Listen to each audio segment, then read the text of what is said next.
திருவெம்பாவின் 2வது பாட்டு என்னன்னு பார்க்கலாமா? பாசம் பரஞ்சோதிக்குன்னு ஆரம்பிக்கும். இந்த பாடல் தோழிகள் ஒருவருக்கொருவர் பேசுவது போல் அமைந்துள்ளது. அருமையான அணிகலன்களை அணிந்த தோழியே, ராப்பகலாக எங்களுடன் அமர்ந்து பேசும் பொழுது ஜோதி வடிவான நம் அண்ணாமலையார் மீது நான் கொண்ட பாசம் அளவிடற்கரியது என்று வீரம் பேசினாய். ஆனால் இப்பொழுது நீராட அழைத்தால் வர மறுத்து மலர் பஞ்சனையில் அயர்ந்து உறங்குகிறாய் என்கிறார்கள் தோழிகள். உறங்குபவள் எழுந்து, தோழியரே, சி, இது என்ன பேச்சு?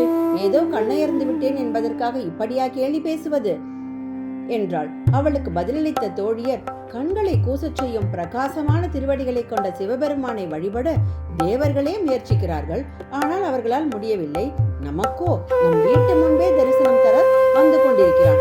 அவன் சிவலோகத்தில் வாழ்பவன், திருச்சிற்றம்பலமாகிய சிதம்பரத்தில் நடனம் புரிபவன்.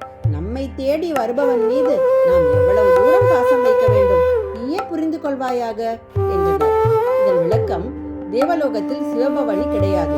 அவர்களை சிவன் காண வேண்டுமென்றால் தவம் முதலான கடும் பயிற்சிகளை மேற்கொள்ள வேண்டியிருக்கும். ஆனால் நம் ஊரிலோ ஆண்டுதோறும் திருவிழா, சுவாமி வாசல் தேடி பவனி வருவார். இவ்வளவு அருகில் இறைவன் இருந்தும் அதையும் பார்க்க மறுத்தால் எப்படி என்பது